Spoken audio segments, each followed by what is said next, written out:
As previously mentioned, I love Stranger Things. I think it's an incredible series, and I have watched it all the way through multiple times, and I even really like season 2.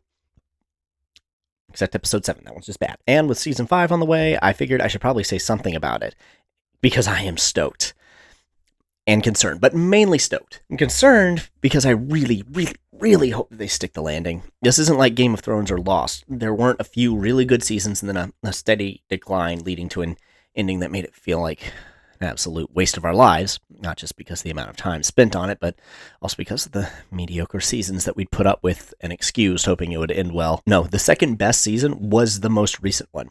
Stranger Things is riding high right now, so if it flubs it, it's going to feel like a very sharp drop and a deeply unsatisfying ending. I'm also concerned because there's a significant forward time jump, and that rarely works out well for a series. And I'm not just bitter because they skipped my birth year and lowered the chances of Die Hard references. But I did want to make a video about Stranger Things and talk about what I think was a mistake that hurt season 2 and damaged season 3.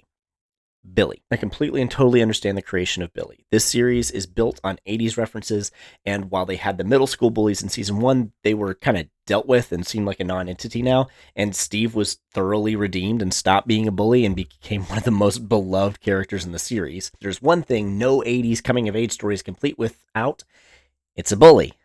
So the show needed a new bully. Enter Billy. Bully.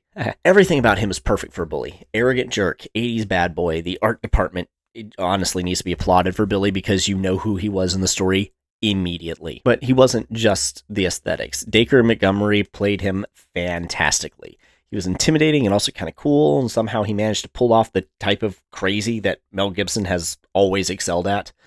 It's hard to describe, but you know it when you see it. And his writing was really good. From frame 1, he was a simmering threat, a pressure cooker that you knew was going to do something horrible. You just didn't know what or when, and the tension from that was admirably handled. But he did fall flat at the end.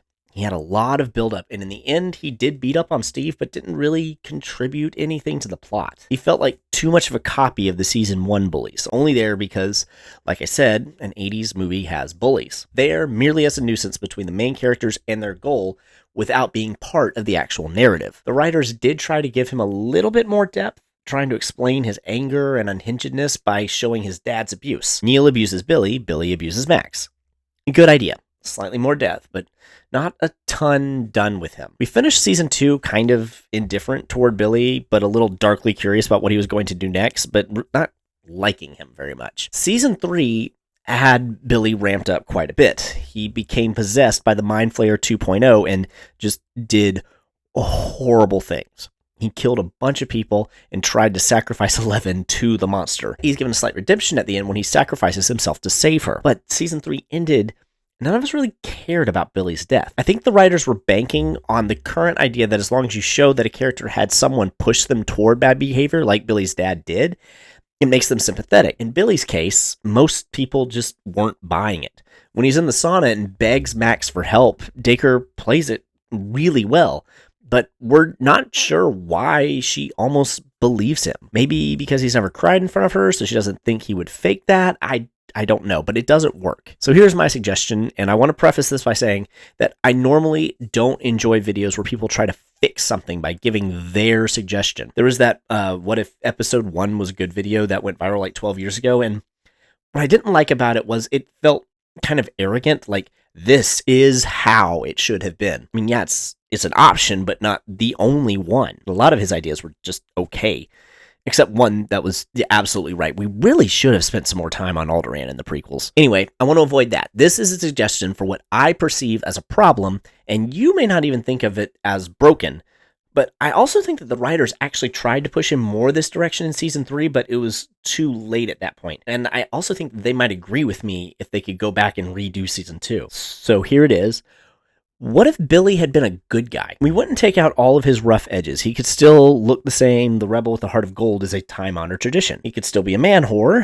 His mom left him when he was young, and statistically, boys with that past do tend to try and seduce women more than others. We could keep his rivalry with Steve on the basketball court because his abuse would fill him with the need to prove himself great at something. But just take away his abusive and probably racist streak? There are certain type of people in this world that you stay away from. That kid is one of them.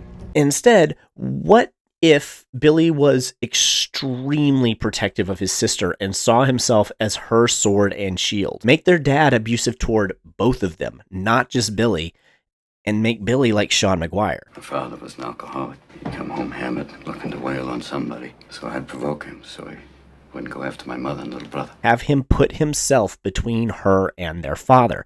Have him be the person she always knew she could go to for help, whether he helps in the end of season 2 or not. Have him be strong whenever he's in front of her, and then almost break down with the weight he's carrying anytime he's alone, and then remove the beating up of Steve. Then you don't really have to change any part of season 3. Now, rather than a pretty bad dude becoming much worse, we have a character who's had a rough life, but always tried to do right by his sister, who's possessed by an evil force and forced to do things that he would never have done before. This change, making him a good guy, ramps up everything in season 3. Now, Max is reluctantly investigating him with Eleven. She doesn't believe that he's capable of anything like that. But then she has to discover that her protector, the person who has always kept her safe, is becoming a monster. So now, it's tragic on so many more levels. The scene where he's begging her to help him takes on so many more layers because he's always been there for her, and he's asking her for help for the first time,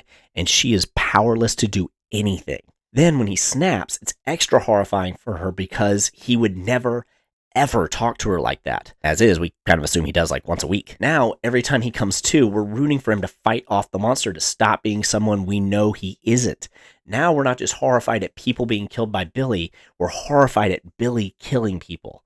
And each time, we're hoping he'll be able to stop himself. Now, when he saves Eleven, we're cheering because he died as he had been, like Dr. Octopus. I will not die a monster. I'm going to come out with a positive video next because I really do love this show. And this is just like the one thing that has always bothered me. And I wanted to talk about it. But one of the two things that's always bothered me. Season 2, episode 7 is just so bad. Let's see you next time if you subscribe. Bye.